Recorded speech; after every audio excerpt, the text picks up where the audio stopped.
오늘은 우리 교회가 예수님의 탄생을 기념하는 주일입니다. 대강절이 시작되는 주일에 말씀드렸듯이 우리는 12월 25일에 성탄 예배를 드리지 않고 25일을 앞둔 주일에 예수님의 탄생을 기념하고 그 의미를 되새겨보는 시간을 갖자고 했습니다. 오늘날 교회가 지키는 성탄절이 얼마나 잘못된 것인지에 대해서는 이미 말씀드렸으니 더는 말하지 않겠습니다. 그래서 제 개인적으로는 굳이 12월 25일에 즈음해서 예수님의 탄생에 대해 말씀을 전하는 것도 사실은 뭐 그렇게 달갑지는 않습니다. 그냥 아무 날도 아니기 때문이죠. 그렇지만 바울의 권면대로 하는 것이 옳다고 생각을 했습니다. 바울이 뭐라고 했냐면 너희의 자유가 믿음이 약한 자들에게 걸려 넘어지게 하는 것이 되지 않도록 조심하라. 바울이 이 말을 한 이유는 우상에게 드려졌던 음식을 먹느냐 마느냐 이 얘기를 가지고 이제 논란이 일었을 때 했던 말입니다. 믿음이 강한 자는 모든 음식을 하나님이 주신 것으로 이해를 합니다. 그래서 뭐 제사 음식에 올라갔던 뭐든 다 하나님이 주신 음식이니까 먹어도 괜찮다 이렇게 얘기를 해요. 그렇지만 믿음이 약한 자는 제사 음식을 먹을 때마다 왠지 꺼림칙하거든요. 이걸 꼭 먹어도 되나? 이걸 먹어도 되나? 이렇게 나뉘게 되죠. 따라서 이제 막 신앙을 키워가는 성도 앞에서는 우리의 자유를 좀 제한할 필요가 있다 그런 뜻으로 얘기한 겁니다. 먹어도 되지만 그렇게 꺼림칙하는 성도가 있다 그러면 먹지 않는 게 좋다는 거죠. 제사 음식뿐만 아니라 술과 담배 같은 것도 같죠.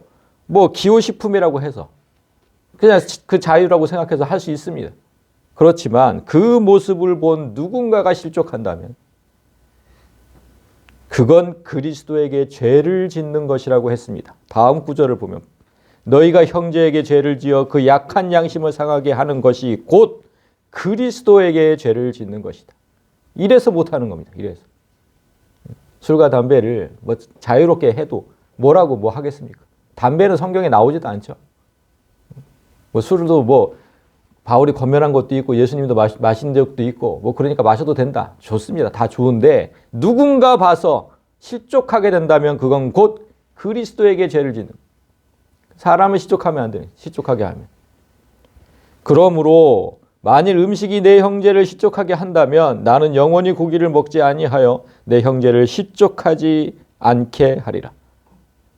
만약에 내가 누군가 실족한다면 나는 영원히 고기를 먹지 않겠다고 하는 거예요. 바울이. 그만큼 사람을 구원하는 게 먼저지 내 자유가 먼저가 아니다. 그런 뜻입니다. 이같이 우리도 잘못된 성탄절을 지키지 않을 자유가 분명히 있지만 아무 날도 아니니까 그런 자유가 분명히 있지만 그 자유로 인해서 믿음이 연약한 자들이 실족한다면 우리 교회를 보고 성탄절도 안 지키는 교회라고 실족할 수 있습니다. 그런다면 그건 그리스도에게 죄를 짓는 것이기 때문에 그래서 오직 사람을 실족시키지 않도록 12월 25일을 앞둔 주일에 성탄을 기념하는 것입니다. 오늘 우리가 함께 읽은 본문은 성탄 후 8일째 되던 날 있었던 일입니다. 유대의 남자라면 모두 태어난 후 8일이 되면 할례를 받아야 됩니다. 그리고 그 어머니는 정결 예식을 치러야 합니다. 그에 관한 법을 레위기에서 잠시 보겠습니다. 레위기 12장 2절부터 3절을 보면 여인이 임신하여 남자를 낳으면 그는 이레 동안 부정하리니 곧 월경할 때와 같이 부정할 것이며 8째 날에는 그 아이의 포피를 벨 것이에요. 그러니까 아들을 낳은 산모는 일주일 동안 불결한 상태다 이렇게 얘기를 합니다. 그런데 이후의 구절을 보면 딸을 낳은 산모는 14일 동안 불결하다고 합니다. 2주일 동안. 배가 더 부정하다고 해요. 같은 아이를 낳는데 왜 딸을 낳으면 배가 더 부정하다 이렇게 얘기를 할까요? 성경은. 왜 아들을 낳으면 7일 동안 부정하고 딸을 낳으면 14일 동안 부정할까요? 이 성경 어디에도 여기에 대해서 왜 그런지 설명하고 있지 않기 때문에 여러 가지 추측이 난무합니다. 그렇지만 그 이유를 설명할 수 있는 말씀도 분명히 존재합니다.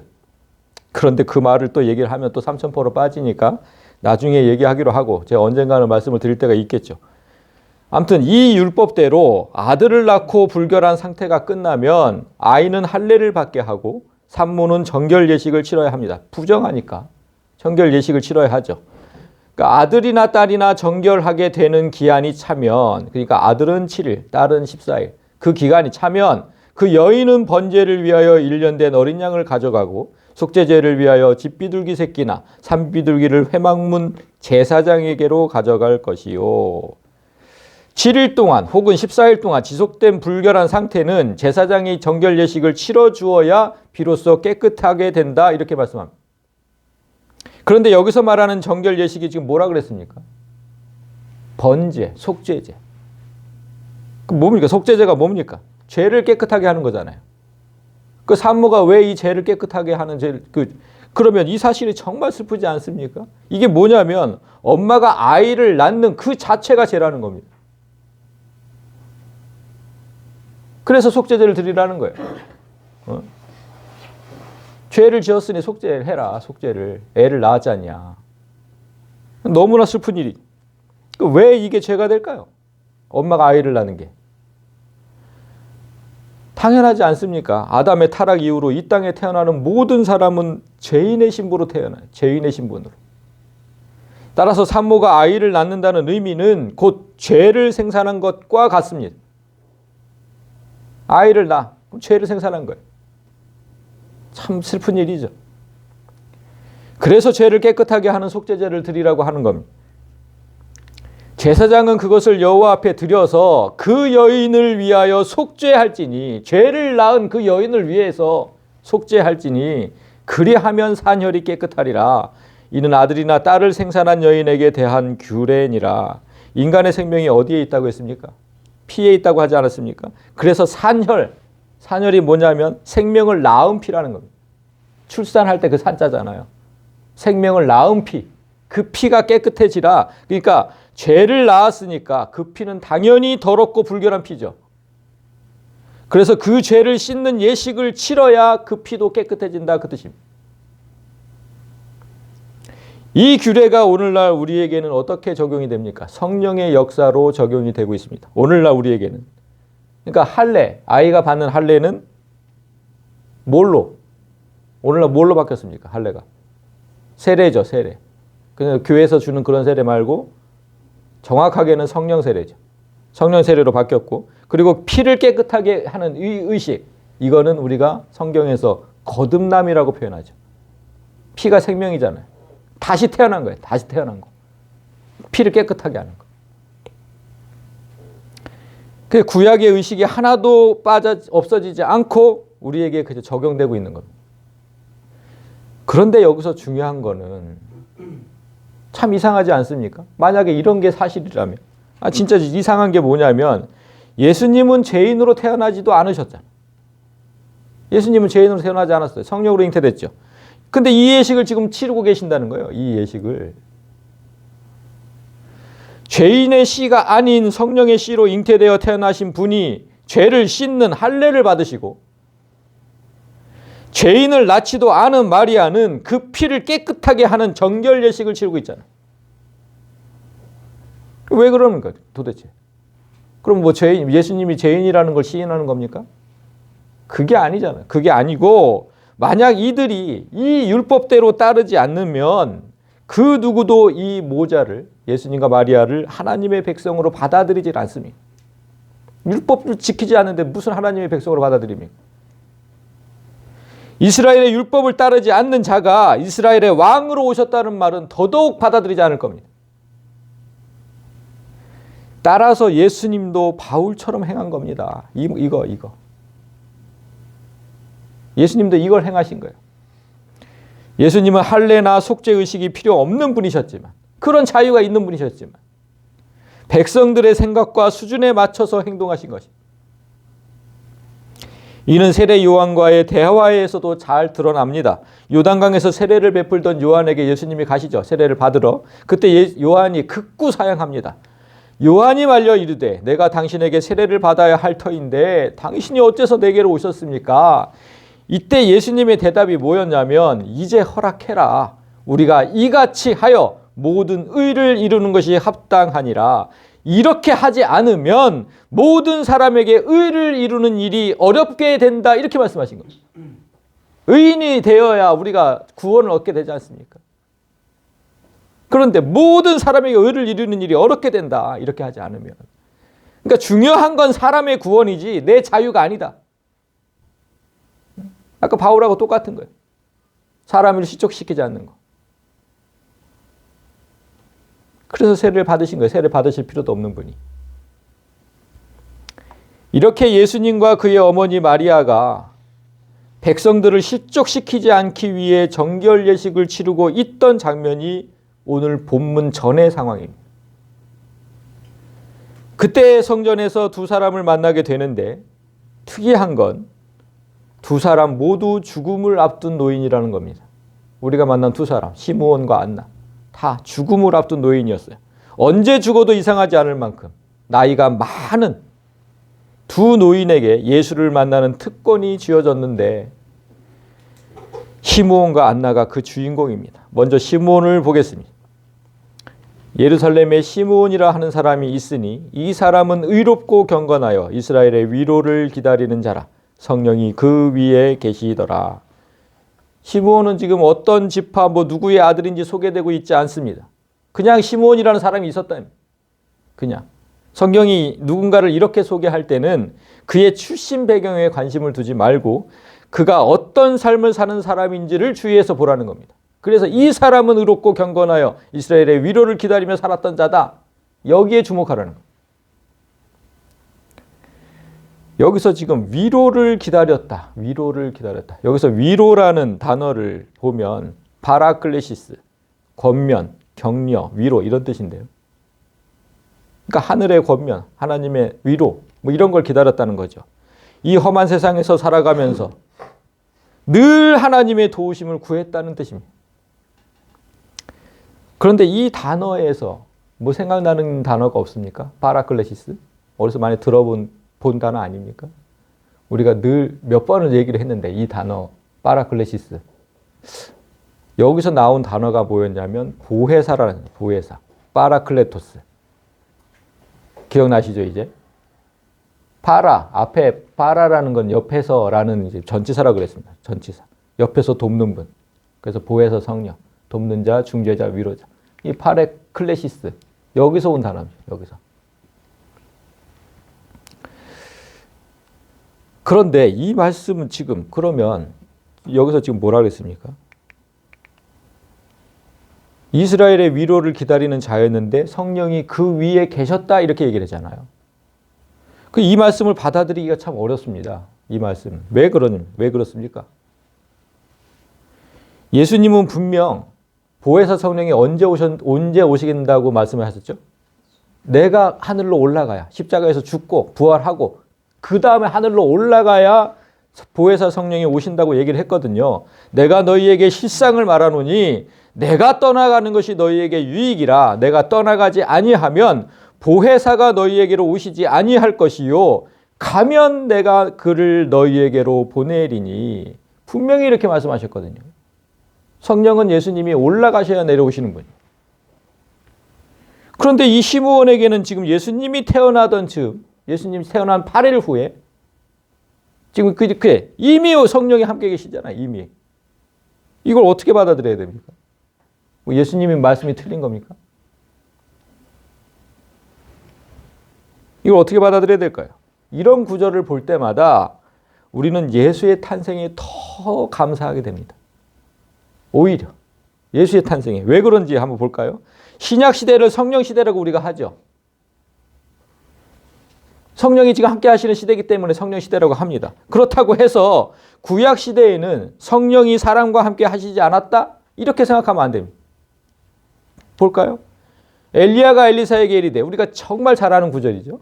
나를 내게서 데려감을 당하기 전에 내가 내게 어떻게 할지를 구하라. 엘리사가 이르되 당신의 성령이 하시는 역사가 갑절이나 내게 있게 하소서 하는지라. 몇 주 전에 우리가 봤던 거잖아요. 분명히 성령이 함께 했다 그러죠. 성령이 함께 했다. 엘리야에게도 함께 하시고 엘리사에게도 함께 하시고 분명히 함께 하셨다. 다윗도 마찬가지입니다. 다윗이 지은 시. 나를 주 앞에서 쫓아내지 마시며 주의 성령을 내게서 거두지 마소서. 이미 있는 거니까 거두지 말라고 하는 거죠. 이처럼 구약시대에도 성령께서 사람과 함께 하셨습니다. 그러나 지금과 다른 점이 있죠. 지금과 다른 점. 뭡니까? 그 시대에는 하나님께서 특별히 선택하신 선지자에게만 있었던 겁니다. 그 시대에는. 그러니까 엘리야, 엘리사, 다윗 다 선지자 맞습니다. 그러나 예수님의 십자가 사역 이후에는 예수님이 말씀하신 것처럼 내가 올라가야 너희에게 유익이다. 왜냐하면 그때에는 모든 자에게, 모든 믿는 자에게 성령이 함께 하실 것이기 때문에 그렇게 구약시대처럼 누군가 특별히 그 사람에게만 성령이 임하는 게 아니라 모든 자에게. 그럼 너무 감사하지 않습니까? 이런 구절을 볼 때마다. 따라서 보혜사 성령이 오시기 전에 성령과 함께 있었다. 이 뜻은 시므온이 하나님이 특별히 택하신 선지자였다. 그런 뜻이잖아요. 특별히 택하신 선지자. 그가 선지자란 사실을 이후의 구절에서도 계속 증명됩니다. 그가 주의 그리스도를 보기 전에는 죽지 아니하리라 하는 성령의 지시를 받았더니, 그러니까 성령의 지시가 뭡니까? 성령의 말씀을 들었다는 거잖아요. 함께 계신 거죠. 선지자 맞습니다. 하나님 말씀을 듣는 사람이 선지자죠. 그러니까 시므온이라는 이름의 뜻이 뭐냐면 들음이거든요. 들음이라는 뜻인데 하나님의 말씀을 듣는 선지자. 이 사실을 이중적으로 지금 나타내고 있습니다. 이중적. 그가 선지자로서 들은 마지막 말씀이 뭐였냐면 네가 하나님께서 보내신 그리스도를 보기 전에는 절대로 죽지 않는다. 이게 마지막에 들은 선지자로서 마지막에 들은 말씀이에요. 그럼 이 말씀 뜻이 뭐겠습니까? 그냥 선지자는 무언가를 해야 되는 사람인 거잖아요. 말씀을 듣고 선포를 해야 되는 게 선지자인 거잖아요. 그냥 죽지 아니하리라 여기서 끝나면 그건 뭐 선지자의 사명이 아닌 거죠. 그러니까 이 말씀의 뜻은 그리스도를 보면 그리스도께서 드디어 이 세상에 오셨음을 선포하라는 뜻이죠. 그때까지는 네가 죽지 못한다. 그게 네 마지막 사명이라는 거예요. 그게 네 마지막 사명이다. 선포해라. 그리스도께서 이 땅에 오셨음을. 그때까지 죽을 수 없다. 그러니까 제가 그때도 얘기했었잖아요. 내가 언제 죽을지 알고 싶으면. 기억나시죠? 내가 언제 죽을지 알고 싶다면 자신의 사명이 무엇인지 깨달으면 된다. 그때까지는 절대 죽지 않습니다. 그때까지. 지금 여기서도 증명이 되지 않습니다. 그래서 저는 제 사명이 뭔지를 알기 때문에 그때까지 죽지 않을 거예요. 그러니까 궁금하면 내가 언제 죽을지 궁금하면 물어보시라니까 하나님한테 내 사명이 뭔지.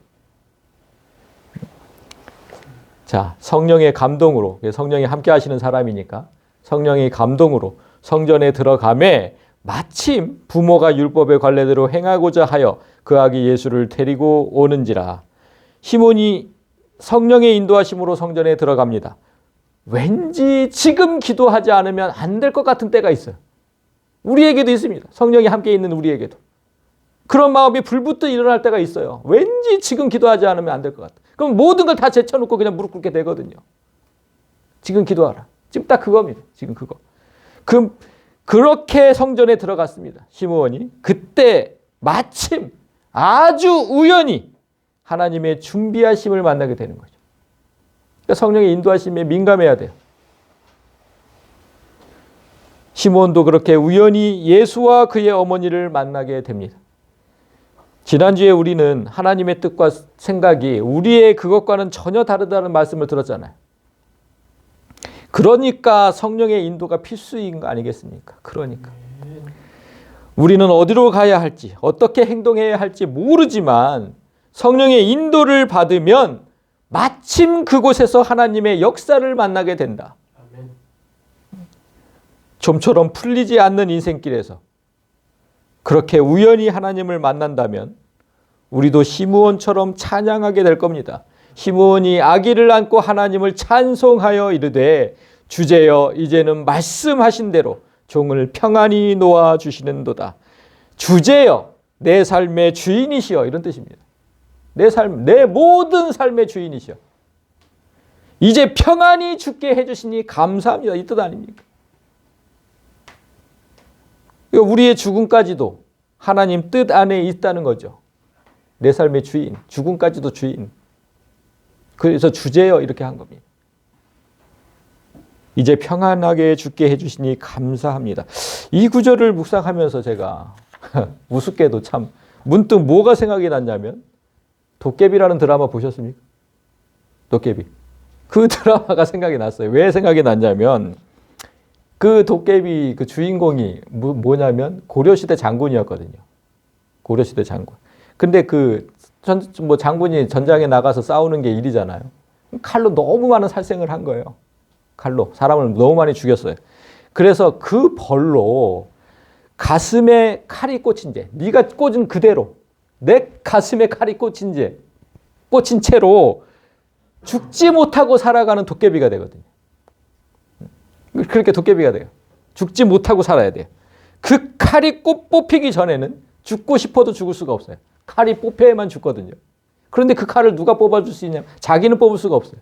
도깨비 신부를 만나야 도깨비 신부가 뽑아줄 수 있는 거예요.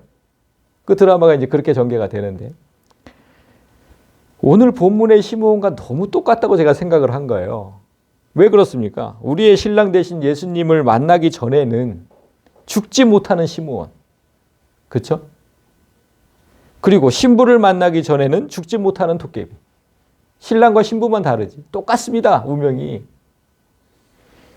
그런데 여러분, 만약에 이들처럼, 시므온과 도깨비처럼 모든 사람이 다 죽는데 나만 죽지 않고 몇천 년을 산다면 좋을 것 같습니까? 그러면 좋을 것 같아요? 아니, 한번 생각해 보세요. 다 죽어. 때가 되면 다 죽는데 나는 몇천 년을 살 수 있어. 계속 살고 있어, 지금. 이러면 좋을 것, 절대로 좋지 않습니다. 왜 그러냐면 내가 사랑하는 사람의 죽음을 모두 보면서 살아야 돼요. 심지어는 내 자식, 내 손주, 증손주, 뭐 다 계속. 걔는 계속 죽고 나는 그걸 보면서 살아야 된다니까, 계속. 그게 즐거운 삶일까요? 절대 좋을 리 없어요. 절대. 도깨비가 그런 슬픔과 고통의 세월을 산 거예요. 그 드라마에서. 그래서 죽기를 소원합니다. 언제면 난 죽을 수 있을까? 그렇게 기다리다가 신부를 만났을 때 처음에는 죽을 수 있음에 감사합니다. 그러나 이내 그녀와 사랑에 빠지게 되죠. 그리고 그때부터 또 갈등합니다. 아니, 사랑하는 여인을 두고 이제 죽어야 되잖아요. 그럴 수 없는 거잖아요. 너무너무 사랑하는데. 그런데 그녀가 그 칼을 뽑으면 사랑하는 사람과 영원히 이별하게 되니까. 그러니 정말 잔인한 하늘의 형벌이었던 게 맞죠. 그 칼을 또 그녀가 뽑게 했잖아요. 진짜 얼마나 잔인합니까? 그녀가 날 죽이는 거죠. 그녀가. 시므온도 마찬가지입니다. 시므온도 일평생을 그리스도를 기다리면서 죽지도 못하고 살았는데, 그죠? 죽지도 못하고 살았잖아요. 그래 마침내 그리스도를 만나자마자 이제 죽어야 되는 거예요. 그렇게 기다리던, 그렇게 사랑하는 그리스도. 그렇게 기다리던 존재와 조금 더 생을 함께 하고 싶지만 예정대로 죽어야 됩니다. 예정대로. 그런데 시므온이 도깨비와 달랐던 게 뭐냐면 도깨비처럼 슬퍼하지 않고 오히려 감사했다는 거거든요. 감사했다. 왜? 내 눈이 주의 구원을 보았사오니. 내 눈이. 그러니까 성령의 인도를 받는 사람은 육체적 죽음이 끝이 아님을 정확하게 알고 있으니까, 예수님께서 얘기해 주지 않은 상태에서도 너무나 잘 알고 있으니까, 성령이 알려주셨으니까. 나는 지금 주의 구원을 보고 있습니다. 사람이 어찌할 수 없는 그 죽음에서 건져내실 그 구원을 보고 있습니다. 그토록 기다리던 존재와 만나자마자 이별이 아니라 이제 절대로 헤어지지 않는 영원한 사랑을 할 수 있게 됐습니다. 도깨비와 전혀 다른 고백이 시므온에게서 지금 나오고 있습니다. 그리고 이제 자신의 마지막 사명을 감당하기 시작합니다. 마지막 사명이 뭐라고? 예수를 선포하는 일. 어떻게 선포하는지 봅시다. 이는 만민 앞에 예비하신 것이요. 자, 파란 것과 빨간 것으로 제가 표시를 했습니다. 만민 앞에는 이미 준비하신 것.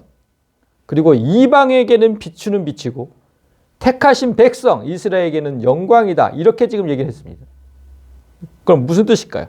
예수라는 존재는 하나님께서 모든 사람을 위해서, 만민이니까 믿든 안 믿든 상관없이 모든 사람을 위해서 미리 준비하신, 창세전에, 에베소서 1장의 표현대로 따르면 창세전에 미리 준비하신 그런 분이다.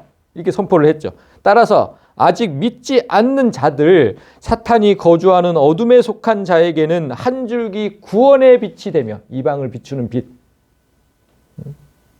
다 사탄의 어둠 속에서 살고 있잖아요. 그런데 그 사람들에게는 비추는 빛이고, 이미 믿는 우리에게는 영광이다. 영광이라는 단어가 나오면 제가 뭐라고 바꾸라고 했습니까? 존재. 이제는 딱 나오시. 존재. 그러니까 하늘의 존재가 되는 거예요. 하나님의 존재가 된다는 거거든요. 하나님. 우리 믿는 존재, 하나님의 존재. 그러니까 즉 하나님의 형상으로서 다시 우리에게 오신 분이 예수 그리스도라는 거예요. 이 진리가 성탄의 의미를 가장 잘 설명합니다. 이 31절, 32절이. 예수는 아직 믿지 않는 자들에게는 한 치 앞도 볼 수 없는 인생의 바다에서, 여러분 캄캄한 바다에 가보셨어요? 진짜 한 치 앞도 안 보는 망망대해 한가운데, 거기에서 구원으로 인도하는 그 등대, 그 빛, 그 등대가 없다 그러면 그 사람은 못 오는 거예요. 살 수가 없는 거예요. 똑같은 역할을 지금 예수님이 하고 있다는 거예요. 구원으로 인도하는 그 등대. 그 믿는 자에게는 하나님의 형상을 회복시켜주는, 아담이 타락함으로 잃어버렸던 그 하나님을 되찾아주기 위해서 오신 분이 바로 예수 그리스도다. 지금 이렇게 얘기하는 거예요. 정말 예수님의 탄생을 너무나 정확하게 말하고 있는 그런 구절이죠. 이 말을 들은 부모가 그에 대한 말들을 놀랍게 여기더라. 이런 사실을 들은 부모가 놀라지 않을 수 없었던 이유가 있습니다. 왜냐하면 유대인들은 메시아를 왜 기다렸냐면 이 고달픈 현실에서, 이 땅의 삶에서 건져주기를 기대했거든요. 이 땅의 삶에서. 그런데 지금 시므온이 예언한 거는 뭐냐면 사람을 하나님의 존재로 회복하는 존재라는 거예요. 예수라는 존재는 이 땅에서 뭐 잘 먹고 잘 살고 이게 아니라 사람을 다시 하나님으로 만들어주는 그런 존재라는 거예요. 그런 존재. 지난주 말씀처럼 우리가 기대하는 것보다 훨씬 더 좋은 것을 주시는 하나님께서, 메시아도 그런 존재를 우리에게 주신 거죠. 우리가 기대하는 것보다 훨씬, 우리 상상도 하지 못했거든요. 나를 하나님으로 만들어준다고? 예수가 나를 하나님으로. 이거 상상도 못하니. 그런 선물로 준 게 예수 그리스도다. 시므온이 이 진리를 선포한 후에 마리아에게 또다시 예언하기 시작하죠. 시므온이 그들에게 축복하고 그의 어머니 마리아에게 말하여 이르되, 보라, 이는 이스라엘 중 많은 사람을 패하거나 흥하게 하며 비방을 받는 표적이 되기 위하여 세움을 받았고, 메시아의 사역은 사람을 구원하는 것에만 국한하지 않습니다. 그 사역에는 심판을 포함합니다. 심판을. 모든 사람을 패하거나 흥하게 합니다. 심판까지도 포함하는 게 메시아의 사역입니다. 그런데 그 심판이, 잘 보세요. 이스라엘 중. 이방이 아니죠. 믿는 자야, 우리. 지금 이스라엘 중. 그러니까 그 믿는 우리에게 어떤 사람들에게는 패하고 어떤 사람을 흥하게 하는 존재가 예수다. 지금 그렇게 얘기한 겁니다. 따라서 오늘날 성도들이 아무 생각 없이 성탄을 즐기는 모습을 보면 참 씁쓸한 거예요. 씁쓸한 거. 지가 구원을 받을지 멸망으로 갈지 모르고 그냥 성탄이라 그러면 교회마다 그냥 즐기고 있는 거거든요. 분명히 이렇게 얘기했거든요. 성도들 중에 어떤 이에게는 예수는 흥하게 하는 존재가 아니라 패하게 하는 존재다. 성도들 중 어떤 이에게는. 여기서 흥하다로 번역된 단어는요, 아나스타시스, 부활이라는 단어입니다. 부활. 그러니까 어떤 자는 부활하게. 예수를 바로 믿는 자. 바로 믿는 자는 죽음에서 건져내 생명의 부활로 이끄십니다. 그러나 패하다로 번역된 단어는 프토시스, 멸망입니다. 멸망. 입으로만 주여 주여 할 뿐 바로 믿지 않는 자는 돌이킬 수 없는 영원한 죽음에 이른다는 뜻입니다. 지금 교회에 하신 말씀입니다. 교회. 예수는 그런 존재다. 불못에 던져진 채로 죽고 싶어도 죽을 수 없는 진정한 도깨비의 삶이 이어질 겁니다. 그 사람에게는. 영원히 죽지 못하는 불못에서. 그런데 뭐가 그렇게 즐거울까요? 좀 숙연해야 되지 않을까? 이런 말씀 들으면. 그리고 시므온의 예언대로 예수는 비방의 상징. 자, 뭐라 그랬습니까? 비방을 받는 표적이 되기 위하여 세움을 받았다. 예수께서는 그렇게 오신 거예요. 여기서 비방하다, 비방의 원뜻을 보니까 안틸레고, 반대하다, 대항하다 이런 뜻이거든요. 안티가 들어갔잖아요. 안티. 반대하다, 대항하다. 그러니까 예수는 이 세상이 총단결해서 반대하고 대항하는 자. 예수는 그런 자로 온 거예요. 그런 사람으로. 지금 그렇잖아요. 모든 세상에 다 개독교라고 욕하는데. 그런데 우리가 무슨 이유로 즐거워해야 합니까? 이날.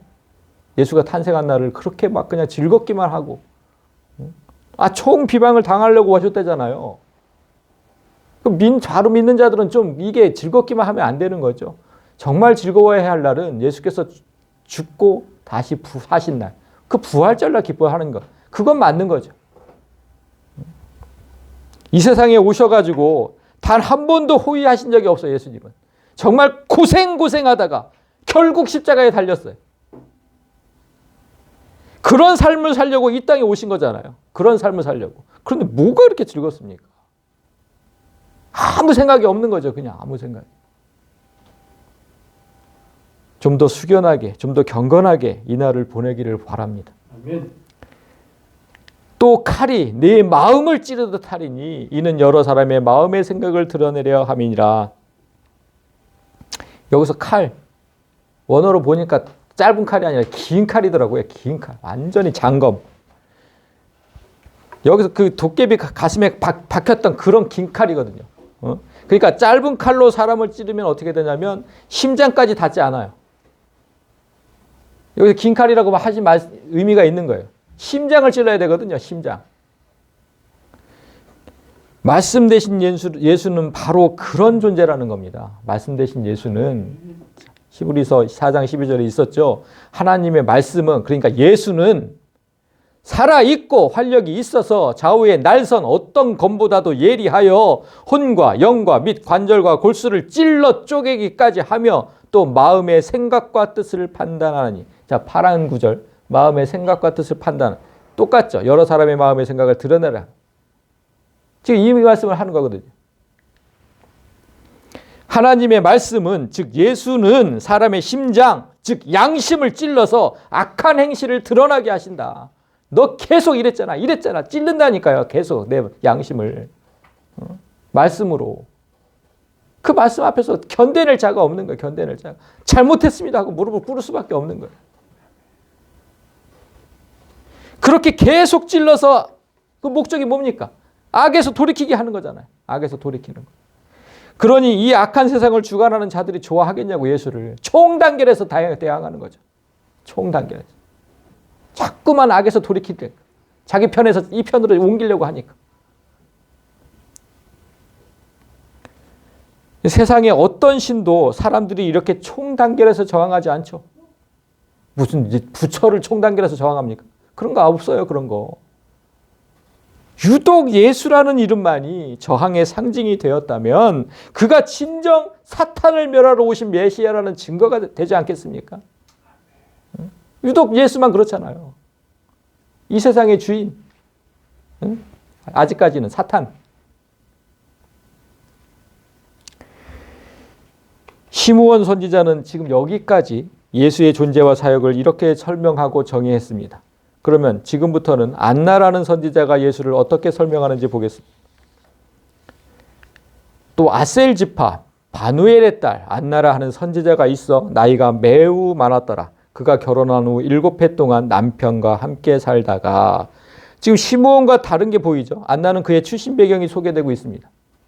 아까 시므온은 출신 배경이 안 나와서 그가 어떤 삶을 살았는지에 주목하라고 했는데 그렇다면 출신 배경이 나왔으니까 그러면 출신 배경에 주목하라는 뜻이거든요.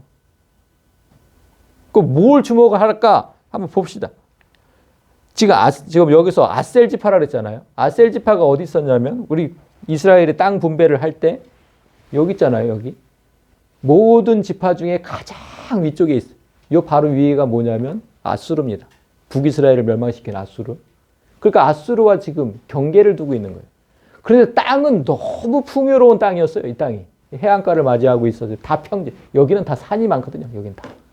중간에는 다 산이고 여기는 다 평지거든요. 땅은 너무나 풍요로운 땅. 그런데 적군과 마주하고 있는 땅.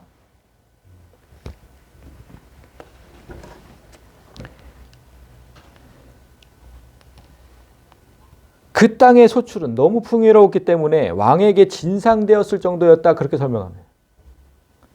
그렇게 기름진 땅이었는데 이는 모세의 축복에 기원을 해요. 이 땅을 분배하기 전에 모세가 아셀을 어떻게 축복을 했냐면 아셀은 아들들 중에 더 복을 받으며 그러니까 12지파 중에 가장 복을 받으며 참 희한하죠. 아셀을 이렇게 축복을 했어요. 모세가. 그의 형제에게 기쁨이 되며 그의 발이 기름에 잠길지로다. 그러니까 그 땅이 완전 기름진 땅이라는 거예요. 이렇게 축복을 해서 그래서 그렇게 받은 거예요. 아셀이 진짜로. 이 축복대로. 이렇게 축복을 받은 지파였지만 불행하게도 그 축복을 발로 걷어찼어요. 아셀이. 하나님께서 진멸하라 명하신 가나안 족속을 진멸하지 않고 그냥 더불어 살았습니다. 우리 사이좋게 살자. 이 짓을 했어요. 그들과 더불어 살다가 그냥 멸망의 길로 간 거죠. 왜냐하면 그들의 신 아스다롯 그 우상을 받아들여서 제일 먼저 섬기기 시작했거든요. 그래서 아까 제가 아수르 지금 경계라 그랬잖아요. 경계. 그러니까 이 사람들이 왜 모세가 그렇게 축복을 했냐면 아수르에 대항하여 영적인 방패 역할을 좀 해달라 그러는 거예요. 그래서 그렇게 축복을 한 거예요. 방패 역할을 좀 해줘라. 그런데 그렇게 하지 않았어요. 먼저 받아들이고 먼저 무너졌죠. 그게 아셀 지파예요. 안나가 지금 이런 지파에 속했다고 밝히는 거예요. 이 지파에 속했다고. 그러면 그 이유가 뭐겠습니까? 그녀가 유대인 그 이후부터 유대인들이 그러니까 사마리아를 그렇게 욕했던 것처럼 이 아셀 지파도 정말 멸시와 모욕을 당했거든요. 유대인들한테. 제일 먼저 우상을 섬기고 받아들이고 그렇게 살았던 그 아셀 지파. 그러니까 그녀가 유대인들에게 멸시와 모욕을 당하는 그 지파에 속해 있었다는 얘기고 거기에 더해서 일찍 과부가 되었다는 거예요. 일찍 과부가 돼요. 아까 뭐라 했습니까? 결혼한 후 7해 동안 남편과 7년만 딱 그렇게 살다가 남편이 죽어버렸어요.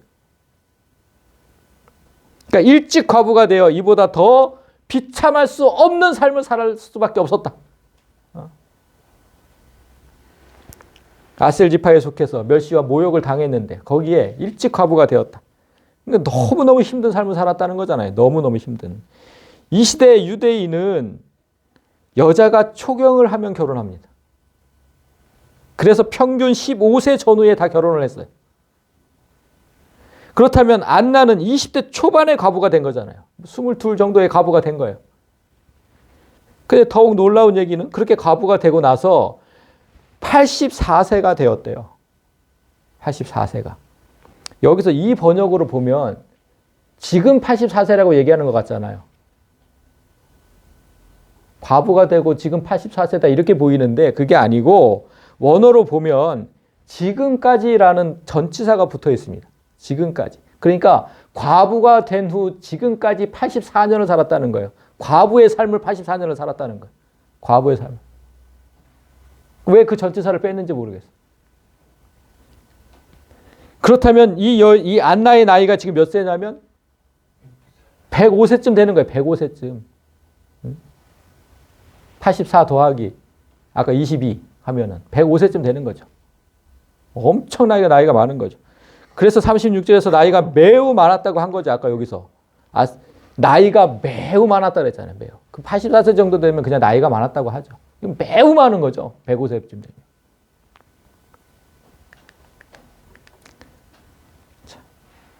그런데 과부는, 그 당시에 과부는 경제활동을 전혀 할 수 없었거든요. 지금 과부는 뭐 다 직장생활 하지만 그 당시에 과부는 전혀 경제활동을 할 수 없었습니다. 그래서 당시 과부는 당연히 그 삶이 피폐할 수밖에 없었죠. 그걸 지금 84년을 살았다는 거예요. 84년을. 아무 경제활동도 할 수 없는데 그냥 빌어먹어야 되는 거죠. 누군가 도와줘야 되는 거죠. 그런 모진 세월을 84년이나 견디면서도 그녀의 신앙은 모든 이의 모범이 되었다. 지금 그 얘기입니다. 성전을 떠나지 아니하고 주야로 금식하며 기도함으로 섬기더니 그런 모진 삶 속에서 하나님을 원망하며 살 수도 있는데 이렇게 살았다는 거예요. 이렇게. 금식과 기도를 생활화하면서 성전에서 살다시피 했다. 앞에 시므온과 더불어서 의롭고 경건한 삶을 살던 노년의 선지자가 또 한 명 소개되고 있는 겁니다. 성경이 안나를 지금 선지자라고 했잖아요. 선지자라 했으니 아까 분명히 36절에서 안나라 하는 선지자 이렇게 얘기했잖아요. 성경이 선지자라고 했으니까 당연히 성령의 인도하심을 받고 있었겠죠. 그러니까 38절을 보면 마침 이때 나와서 하나님께 감사하고 예루살렘의 속량을 바라는 모든 사람에게 그에 대하여 말하니라. 시므온과 마찬가지로 마침이 또 나왔잖아요. 아주 우연히 성령의 인도하심을 받고 갔더니 또 마침 우연히 성전에 나왔다가 예수를 만나게 되고 하나님께 감사 기도를 드립니다. 너무 구원을 또 보았으니까. 그리고 예루살렘에 있던 속량을 바라는 모든 사람에게 예수에 대해서 예언하기 시작했다. 지금 오늘 본문이 이렇게 끝나는데 제가 속량의 뜻이 뭐라 하겠습니까? 속량. 이것도 생각 안 나세요? 속량의 뜻. 그렇죠. 값을 치르고 샀다. 값을 치르고 샀다잖아요. 메시아의 또 다른 사역이 지금 안나를 통해 소개되고 있는 겁니다. 메시아는 사탄에게 속한 우리를 다 우리에게 사탄에게 속했었는데 그걸 강제적으로 데리고 오지 않은 거예요. 정정당당하게 값을 치르고 그 사탄에게 강제적으로 데리고 오면 그 하나님의 공의에 어긋나거든요. 강제가 어디 있어요, 강제가. 그건 폭력이죠. 정정당당하게 값을 치르고 데려온 거예요. 그 값이 뭐였습니까? 예수의 죽음이죠. 예수의 죽음. 사람들은 그들이 지은 죄의 값이 어떻게 치러지고 용서받았는지 몰라요. 나는 아무것도 한 게 없는데 그냥 그 죄가 없어지고 용서가 됐대. 왜 그렇게 되는지 몰라. 그런데 안나가 그 사실을 명확하게 일러주는 거예요. 속량을 바라요. 속량이라는 단어를 사용하면서. 하나님께서 자신의 목숨값으로 우리를 구원하러 오신 날, 그날이 성탄절이거든요. 그날이. 뭐가 그렇게 기쁘기만 하겠습니까? 그래서 오신 건데. 성도 여러분, 말씀을 맺겠습니다. 오늘 우리는 죽음을 앞둔 노년의 선지자 2명을 통해서 예수의 탄생에 대한 의미를 되새겨 보았습니다. 노년의 선지자는 단순히 나이가 많다는 사실을 뜻하지 않습니다. 그걸 보여주려고 노년이라고 자꾸만 강조한 게 아니고 그들이 메시아를 기다려 온 세월이 그 누구보다 길었다는 겁니다. 정말 그 기다림이 간절했다는 거예요. 그리고 그들의 신앙이 오랜 시간 의롭고 경건했다는 겁니다. 84년 그리고 죽지도 못하고 그 시간까지 계속 의롭고 경건한 삶을 살았다. 오늘 본문 이후에 세례 요한이 예수를 선포하는 내용이 나오는데 그 선포하는 내용도 그거와 똑같은 내용입니다. 세례 요한이 뭐라고 선포를 했냐면 너희는 주의 길을 준비하라. 그의 오실 길을 곧게 하라. 이렇게 선포했어요. 이게 무슨 뜻일까요? 주의 길을 준비하고 오실 길을 곧게 하는 게. 이걸 딱 들으면 그냥 무슨 뜻인지 잘 몰라요. 이 선포가 지금 택하신 백성에게, 이스라엘 백성에게 한 거잖아요.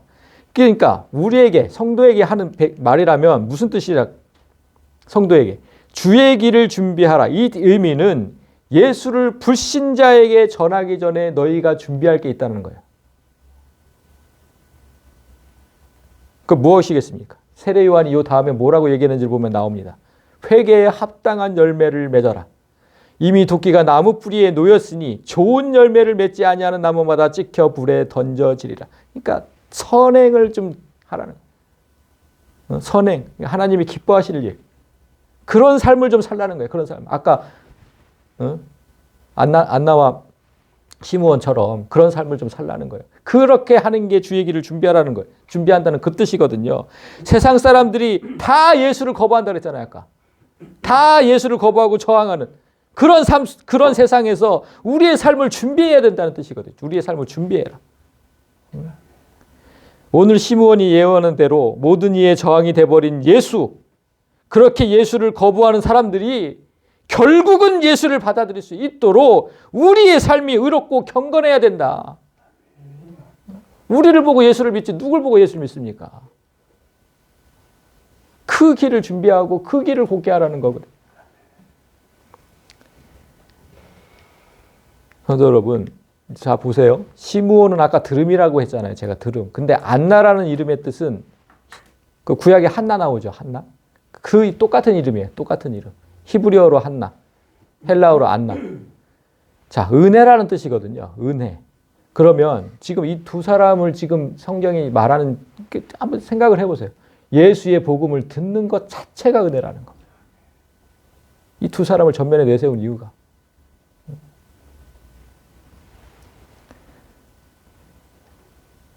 그리고 이 두 사람이 예수를 만나는 복을 누렸잖아요.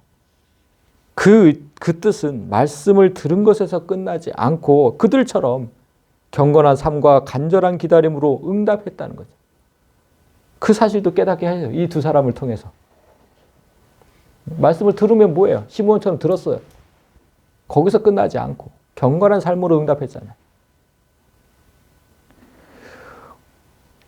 오늘 이 말씀을 듣는 장년들에게 그래서 제가 바랍니다. 시므온과 안나를 보면서 나이가 많다고 해서 복음 전파 사역을 포기하면 안 됩니다. 70세, 80세 돼도 그거 상관없습니다. 이들은 더 나이가 많지 않았습니까? 그 사명을 마친 후에야 이 선지자가 다 선지자이잖아요. 우리 선지자 맞거든요. 우리 선지자 맞습니다. 신약에. 선지자라면 반드시 이 복음을 전파하는 이 사역을 마친 후에야 죽을 수 있다. 그 사실을 좀 믿으시기 바랍니다.